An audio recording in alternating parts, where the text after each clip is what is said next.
Hey beauties, welcome back to my channel. Today we are going to get ready together and try out a bunch of new makeup. I have been collecting all this stuff. Some of them I have been testing out for a little while now, like the Becca Skin Love Foundation. Some of them are brand new first impressions, like the Marc Jacobs new eyeshadows. And then I have like 3 new powders in here. 3 powders. I love powder. But if you guys want to see how I created this look, just keep watching. I'm going to start off using the Becca Skin Love Weightless Blur Foundation in the shade Cashmere. Sonia Kashuk Sponge. I have used this foundation a few times and I have not been a fan. I don't know why, but it's not lasting on my skin. And the first 2 times I used it, it felt like it kind of sat on top of my skin. I don't know. So today I'm using one of my favorite primers. I haven't tried this way, so figured I would give it a shot. But I have the Tatcha Silk Canvas underneath it today. Alright, I've got it on, looking like a ghost because this shade is a little bit light. I'm going to talk about that later. But I definitely think that the Silk Canvas helped us out because this is the best that it has looked. So I have a new concealer, and this is the Josie Maran Vibrancy Argan Oil Full Coverage Concealer. I love the foundation, so I knew I wanted to give the concealer a try, and I have the shade Light. When I was looking online, like at Sephora, at what shade to get, Light, it looked pretty dark, and then Fair looked dark, but I was reading the comments on Josie Maran's, like, the cosmetics page, and she said, no, the fair shade is a true fair, so go with the light. And I was like, she didn't say that to me, I read somebody else's comment, and I was thinking the same thing, so I went ahead and grabbed light, and I'm glad I did, because fair definitely would have been too light. For my under eyes, I'm going to go in with my Huda Beauty Pound Cake Loose Baking Powder. I have 2 new powders for my face though. Now I'm going to go ahead and let that set on my face, and I'm going to go in with a new powder from Milk Cosmetics. They sent these over. It is the Blur and Set Matte Loose Setting Powder. The one I'm going to use is Translucent Light, but there's 3 different shades. We also have Translucent Medium and Translucent Deep. You're getting a little sponge in here, and then it has like that cap. And then you'll have that little piece of fabric right here, that little sifter. And this is a Delium 974. Ooh, that just made it so smooth. I just used the tiniest little bit of powder, and my skin looks so smooth, like really smooth. I do think it lightened up my foundation just a little bit, but when I go in and spray my face at the end, it should all melt together and the color should come back. Alright, so now to bronze, I'm going to go in with this beautiful palette from Nars. This is the Atomic Blonde palette. I told myself I was not going to purchase this, and I actually did not. So I was like, I kept seeing it, and I was like, I liked it, I wanted it, but I didn't want to buy it. And then Puffin came home from Puerto Rico, and he got it for me for my birthday. So this is what it looks like. I'm going to go in with the bronzer. This is a Zoeva 127. I'm going to be super light-handed because this looks like it would be dark. The foundation is moving on my forehead as I'm applying this bronzer. Awesome. I don't have a new blush to use, so I'm just going to go in with one of my favorites. This is Nars Madly in a Linda Hallberg 310.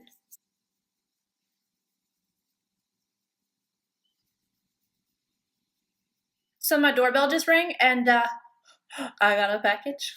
I was not expecting this package, but I'm real happy about it. So like, no, like hurry up, let me do my highlight.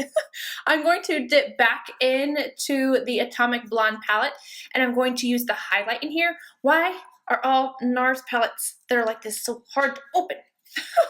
Linda Hallberg at 306, and I'm going to go in with this guy.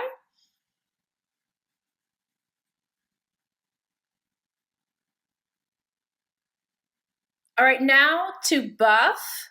I picked up this powder right here. It's from Mercier. This is the Translucent Powder in Glow. But I also got this package. So Linda Hallberg Cosmetics, you guys know how much I love them and her. And there's some powders in here. We have the Infinity Filter, and there's a medium, a light, and a deep. And then of course, I also get the Infinity Glass Primer. This is a glossy glow and primer for face, eyelids, and lips. I'm so sad that this wasn't here beforehand, but I'll definitely be trying that out. So here is the light shade. This is extremely finely milled, but I don't really see like a sheen to it like the one in the glow powder. So what I'm gonna do is the glow powder, just from testing, like swatching it, I feel like it's gonna be too much for my T-zone. So I'm gonna take this powder in the center to buff and then the other one on the outside.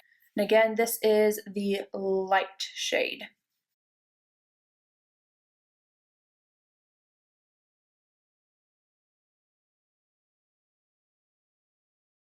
So yeah, that really made all of that look nice and airbrushed. That's really, like, it's really fine, like the By Terry Hydra powder.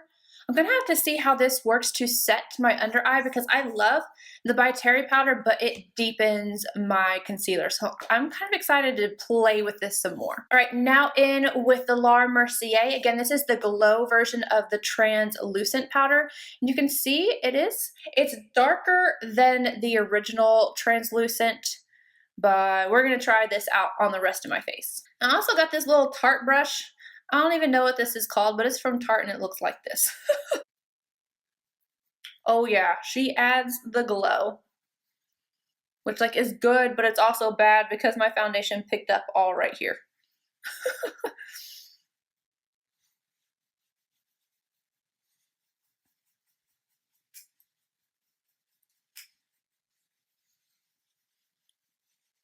I'm gonna go ahead and set my makeup. I'm gonna use Fix Plus because I'm hoping that it's going to help the situation up here. All right, while I'm letting my face dry off, I'm gonna talk to you guys about my eye options. So I have the Milani Soft and Sultry palette.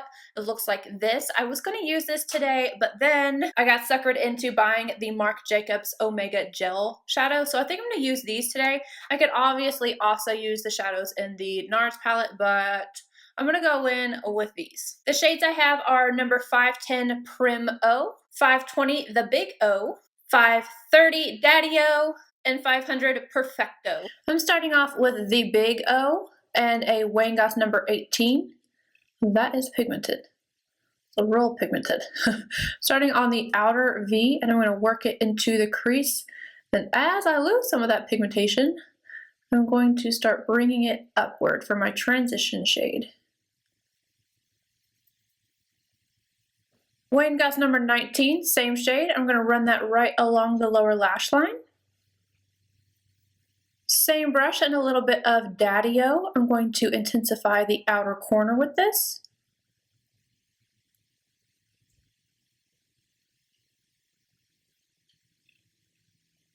MAC 242 and Prim-O. I'm going to apply that to the inner part of the lid.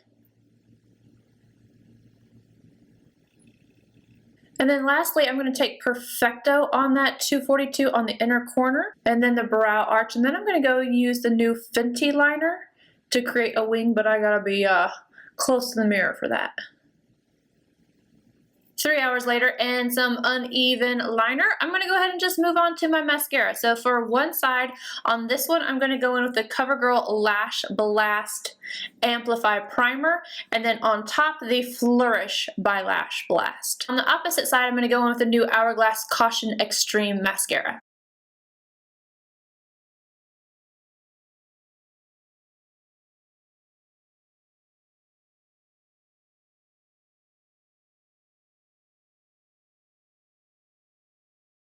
Okay, so you guys just saw what my lashes looked like before I put on the falsies, but I felt like my liner was so thick that I just needed to balance it out with a pair of lashes. So I did that, and these are just the Kiss Poise. Now I'm gonna go in with a new product from Huda Beauty. These are the Demi Matte Liquid Lips. I have two shades here.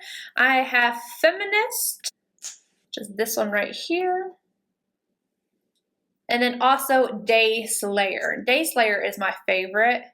I have kind of worn these already. I'm going to go in with Day Slayer for this look.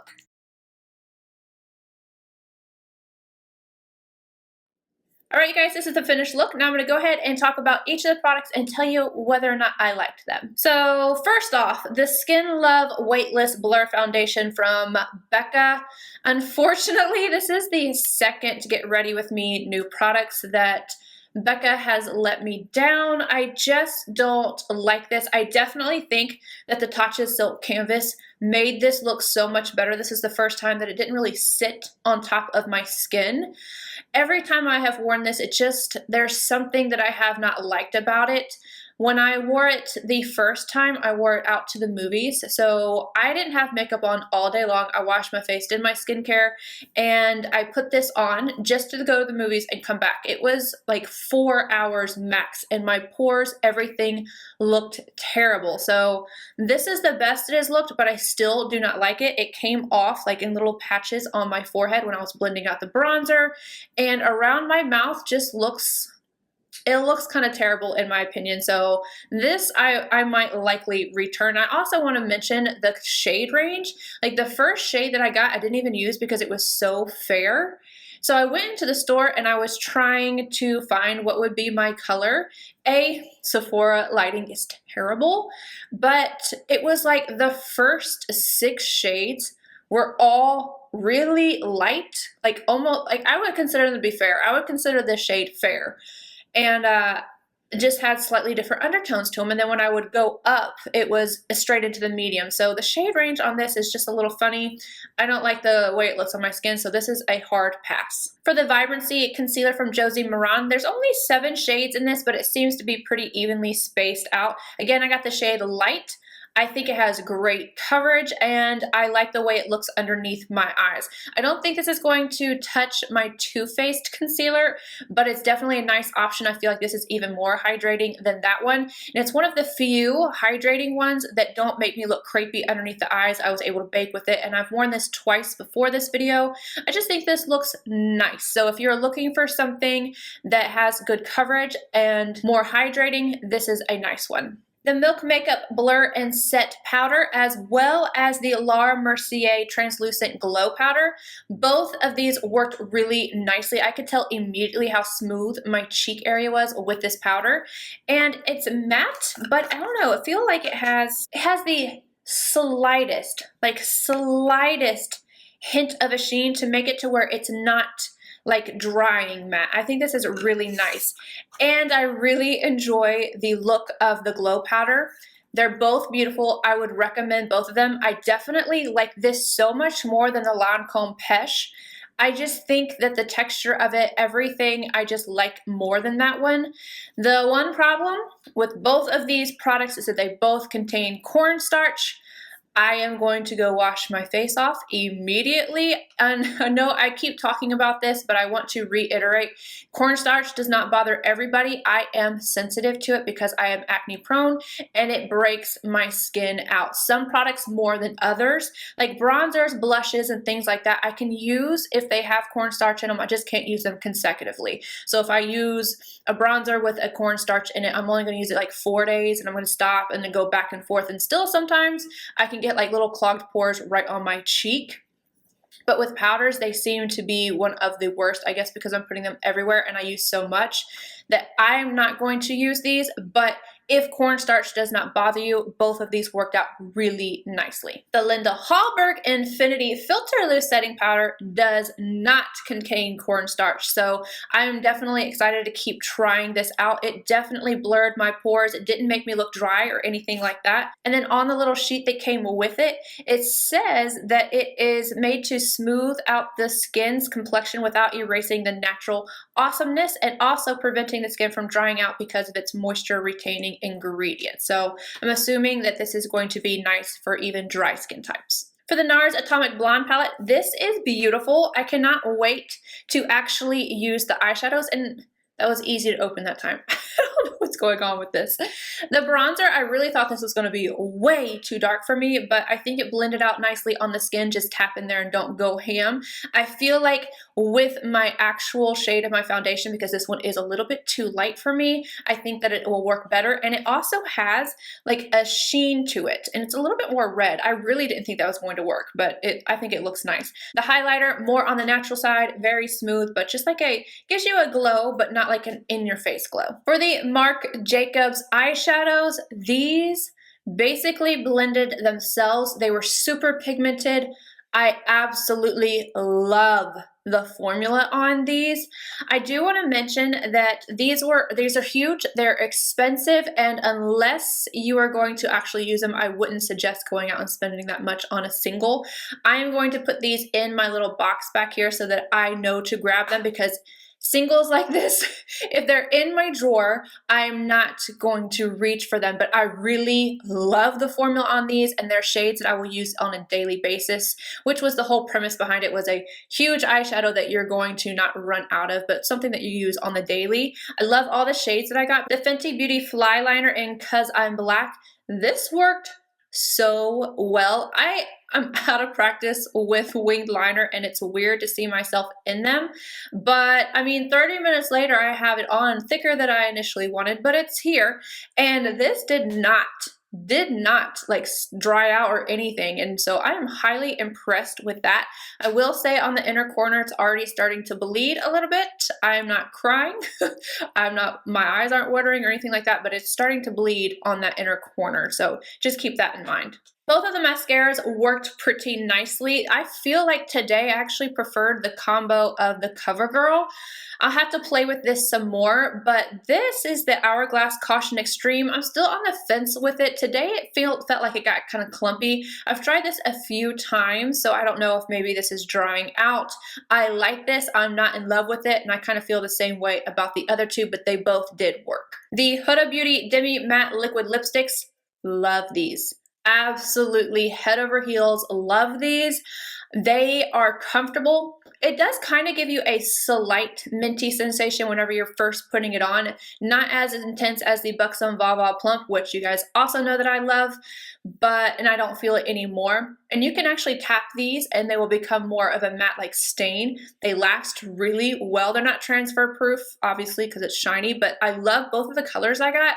I wish that she would bring out some more like true nude shades, because I would be all over them. But anywho, that is it, you guys. I hope you enjoyed this video. If you did, please give it a thumbs up, subscribe if you're not already, and I'll see you guys in my next video. Bye, guys.